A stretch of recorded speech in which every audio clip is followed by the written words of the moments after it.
Hello, my name is Dr. George C. Bradley, and today's presentation will be on testing assumptions for discriminant analysis, ensuring validity and reliability. Let's take a look at our agenda. We're going to have a brief overview of discriminant analysis, the importance of testing assumptions for valid results. We're going to look at a list and briefly explain the assumptions. We're going to test the assumptions using SPSS, and we're going to go over the results. Overview of discriminant analysis. Discriminant analysis is a statistical technique used for classification and prediction tasks.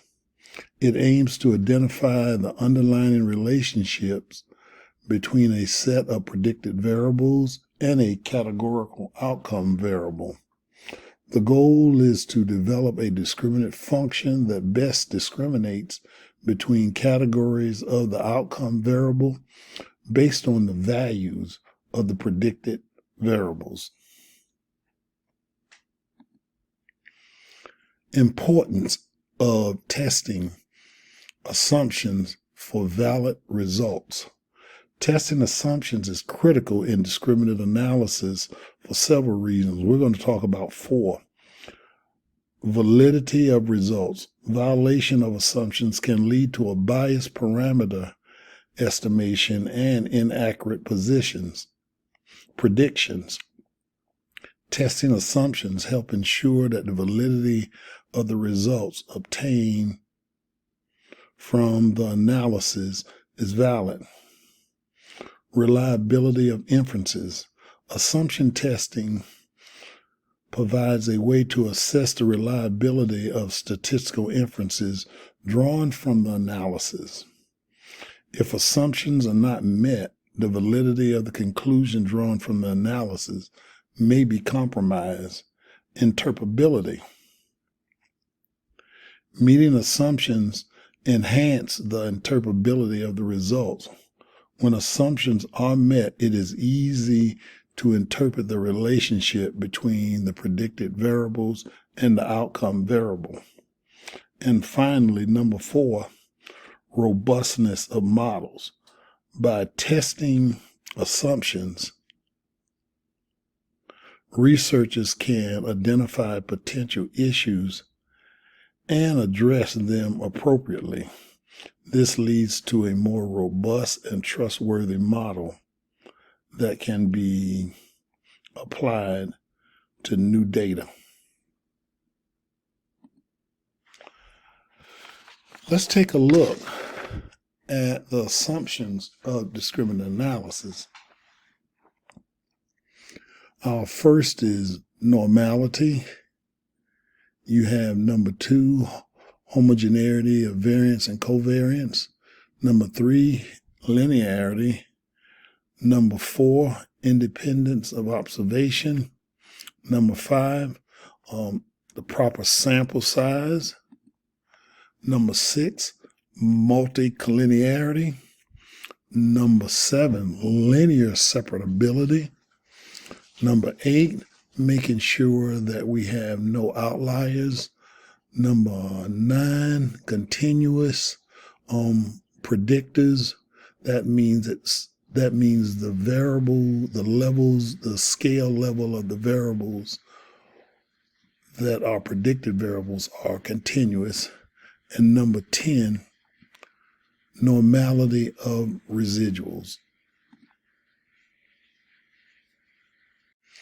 At this time, we're going to go to our SPSS software, and we're going to test the assumptions using SPSS. Now we're here looking at our SPSS data editor, and the title of our data set is student athletes. Our outcome variable here is athletes, And you can see right here when we move to our variable view, you can see that there are two groups. One is non-athlete and the other one is athlete. And that's our dependent variable.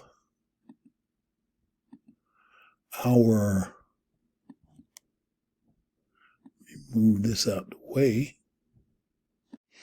Okay, let's look at our prediction variables. First will be weight.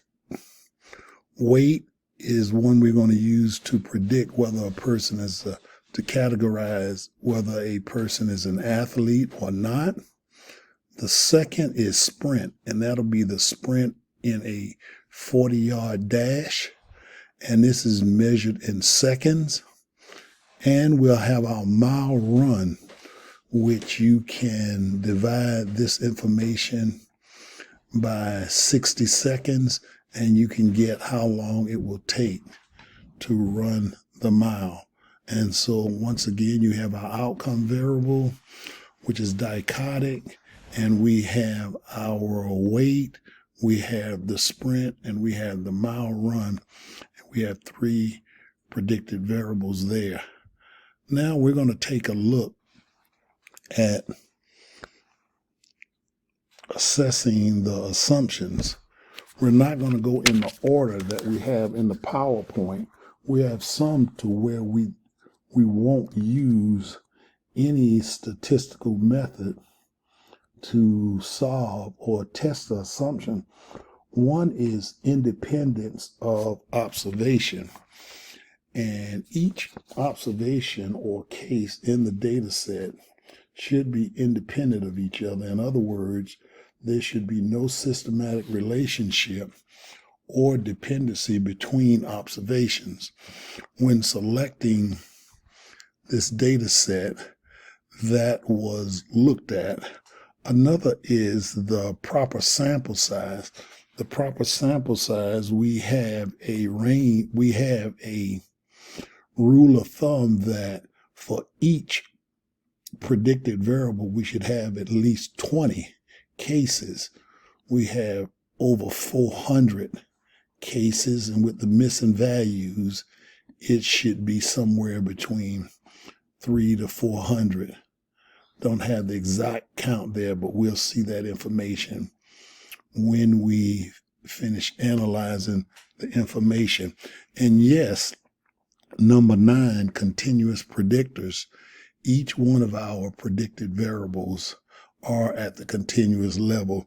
So we have a met for 4, 5, and 9 of our assumptions. Let's take a look at normality. When we assess normality,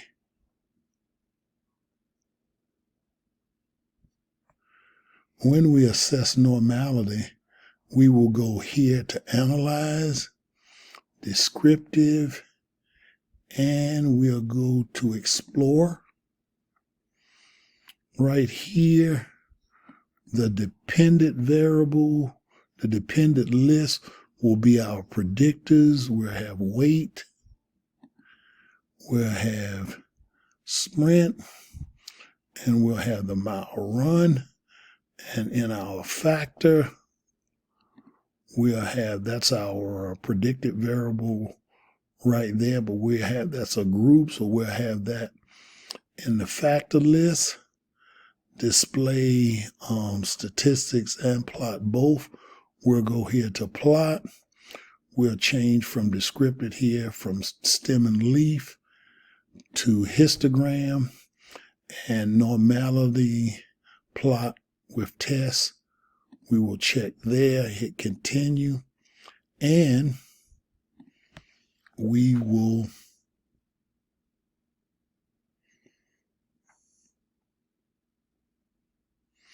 now let's take a look at what we have here. We have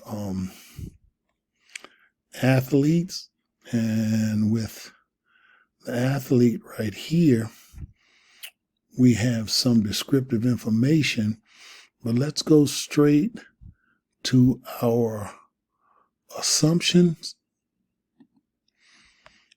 we have right here the Shapiro-Wilks. The Shapiro-Wilks. And let's look at each group. We have weight with non-athlete. That was not met. The weight for the athlete was met. The sprint for the non-athlete, that's normal. The sprint for the athlete was not met for normality.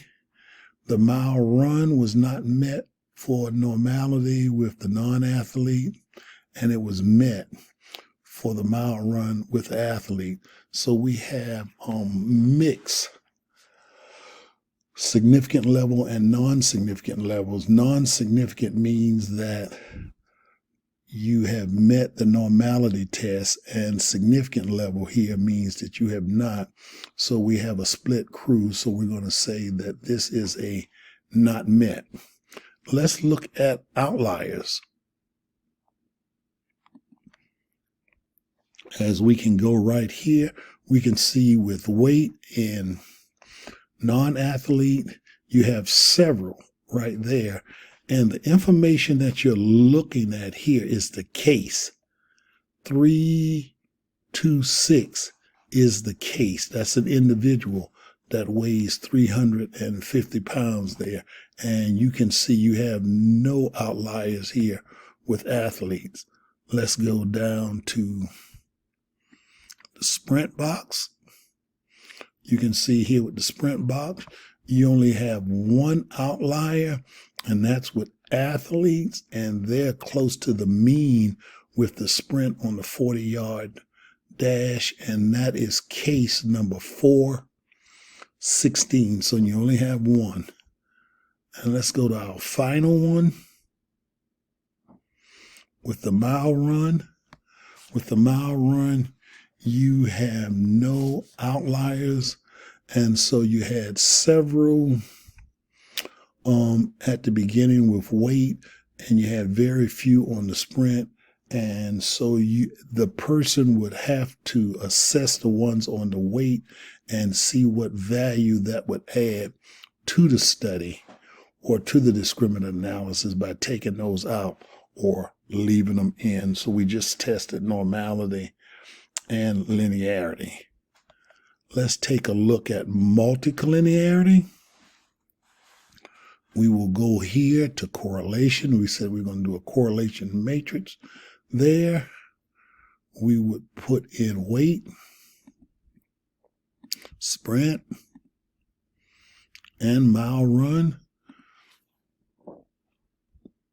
Hit OK. And OK, right here, we have it not significant with the sprint and the weight, but it is negative. The mile running weight, there's a negative correlation. There's a strong correlation there with sprint and mile run at 0.7, but none of them reaches the threshold of 0.8. So our multicollinearity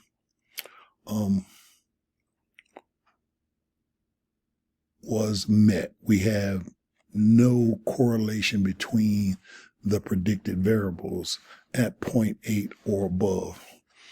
Let's take a look at, we got the outliers. We've just assessed normality, outliers, and multicollinearity. Let's take a look at linearity. Now, before we assess linearity, let's go to data and let's go to split file, because what we want to do, we want to split the file with athlete so we can look at non-athlete and athlete. Now, I'm probably going to need to be reminded to unsplit this when I do the other tests, but let's go there right now.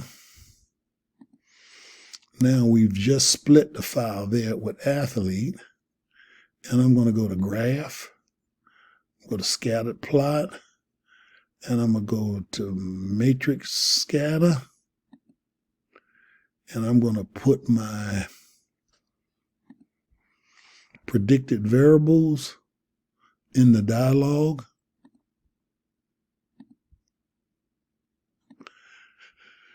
And I'm going to hit OK. Okay. Let's take a look at what we have here. Okay, with weight and sprint, we have a negative linear look. With weight and mile, we have a negative linear look. From here to there is not great, but it's okay. We have a very strong one as it pertains to sprint and the mile run, and that's with non-athlete. So we have linearity there.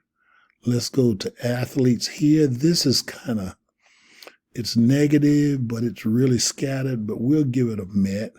And the same here, and that's with weight and sprint and the mile run. And you can see you have positive right here with sprint and the mile run as it pertains to the athlete. So we met with linearity. And we have one more we want to test right now, and that's normality of residuals. Let's go to analyze, and let's go to regression here. We want to go to regression to test this, and we'll go to linear regression. We're not going to run a regression, but we need this right here. We need this dialog to test normality of residual.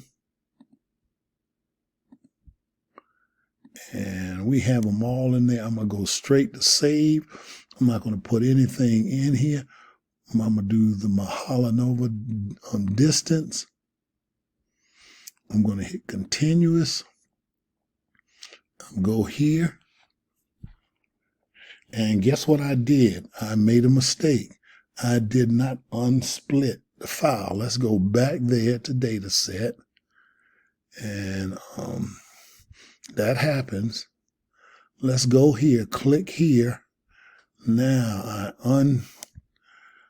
unsplit the file. I can go back there and go back to regression. Now I can try this again with it not being split, and you can see it worked out just fine.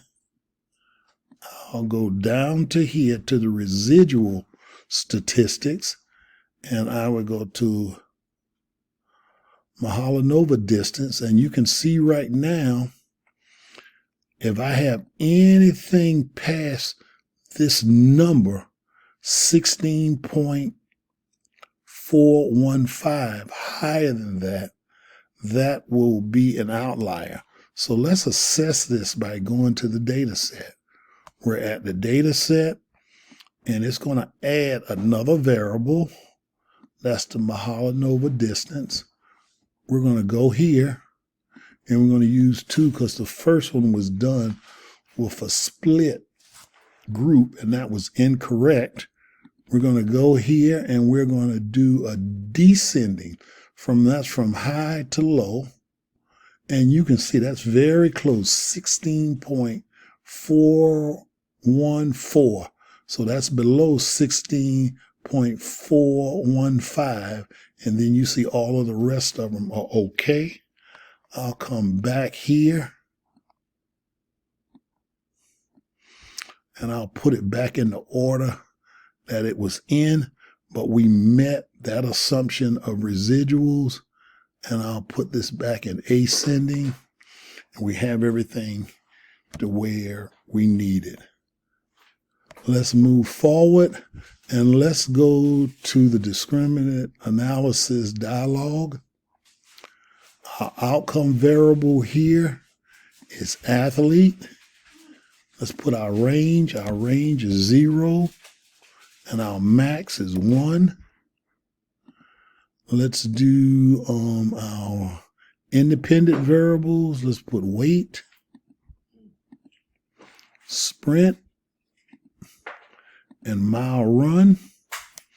We'll go to statistics, and we'll go here to descriptive, mean, unit variant, ANOVA, box test, Fishers, unstandardized, and we'll look at this within group correlation. Hit continue. classification. We don't have an even amount here, so we'll go right here. We'll go to a summary table, leave out one, replace, and that'll be great. And if we were saving some information, this is some great information. When you run into discriminative analysis, I would recommend that you click on all three of these. This is valuable information. But right now, for the assumptions, we don't really need it. Let's go here and keep in mind we have two other assumptions. We have homogeneity of variance and covariance matrices, and we have linear separability that we have to test. So let's go here. And now let's take a look at what we have. As you can see here, we have 294 valid cases. We're going to go there, and you can see when you look at the mean scores in athletes and you look at the mean scores in non-athletes, you can see that non-athletes are higher. They weigh more. They're a lot slower in the 40-yard and the actual mile run. So you can see there is a difference there. There is a difference. Let's look at the test of equality. And the test of equality, what are we saying there? Overall, based on the results, it appears that all three variables, that's weight, sprint, and the mile run, contribute significantly to discriminating between athletes and non-athletes as indicated by the significant level, the sig level here, that is less, all less than 0.05. We looked at the correlation. Let's go here to there, and you can see right there, that is not tested at the significant level of 0.05. It's tested at the significant level of 0.01, and you can see you have 0.001 there. Let's take a look at it. In this case, with the p-value of 0.001 indicated that the difference between covariance matrices across groups are statistically significant. Therefore, we reject the null of equal population variance in the matrices. This suggests that the assumption of equal variances requires traditional discriminant analysis may not hold for this data set. This is a very important assumption here, and it's not met. Let's be mindful of that. It's not met. Based on these test results, this is evidence to suggest that the covariance matrices across groups are not equal and should be considered when interpreting the results of discriminant analysis. Keep in mind right here, okay? Keep in mind, that's what we're talking about. Now, let's move to this next table here, eigenvalue, okay? Let's talk about the eigenvalue. This eigenvalue that you see right here, a point of 1.783 indicates that the first canonical discriminant function captures a substantial amount of variance in the data. Since it explains 100% of the variance, it suggests that the single discriminant function can effectively discriminate between the groups. The canonical correlation of 0.8 suggests a strong relationship. Looking at this here, a strong relationship between the original variables and the discriminant function, indicating good predictive power. Good predictive power. Okay, and for our last assumption test for linear separability, we have the Wicks-Lambda.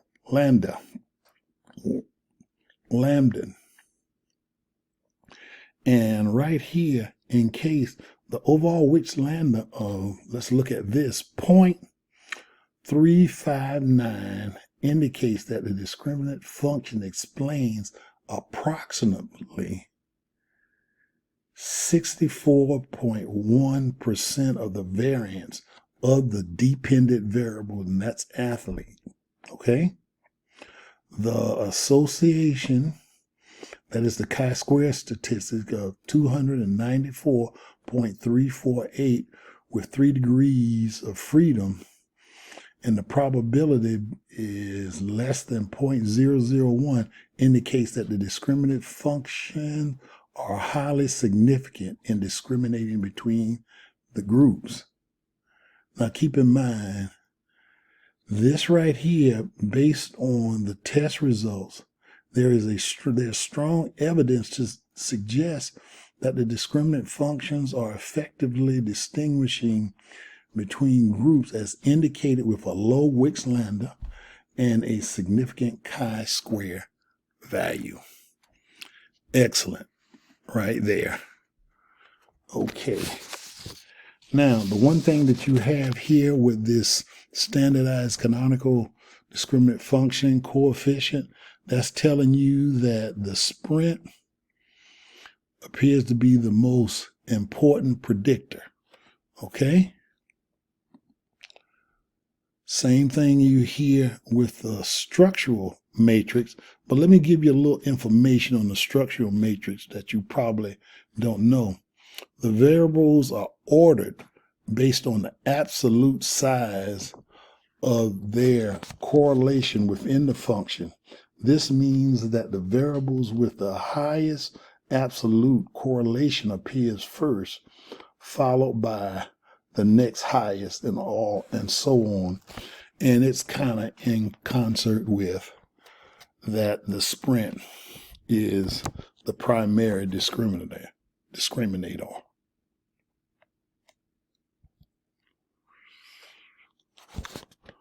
Okay, we have the function of group centron here, and these are basically our boundaries here. And so these values can be used to visualize the separation between groups along discriminant axes. Okay? Keep in mind. Let's go down to the bottom. And let's look at our classification here. Let's look at our classification. We can see right here with non-athletes, it was classified correctly 90% of the time. And with athletes, it was classified as 82.6% of the time. And you can see right here with the cross-validation, it was 90, and it was about the same thing in the cross-validation with athletes. And this is an excellent model, although you had some issues. You had some issues with the assumptions. Okay, our assumptions were tested. We had a split group with normality. Homogeneity of variance and covariance was not met. Linearity was met. Absolute independency was met. Sample size was met. Multicollinearity was met. Linear separability was met. Outliers, I said not met, but it was pretty close to being met. Our predictors were at the continuous level, and our normality of residuals were met. And I want to thank you. If you have any questions pertaining to this presentation, please give me a call at this number here or email me. Thank you very much.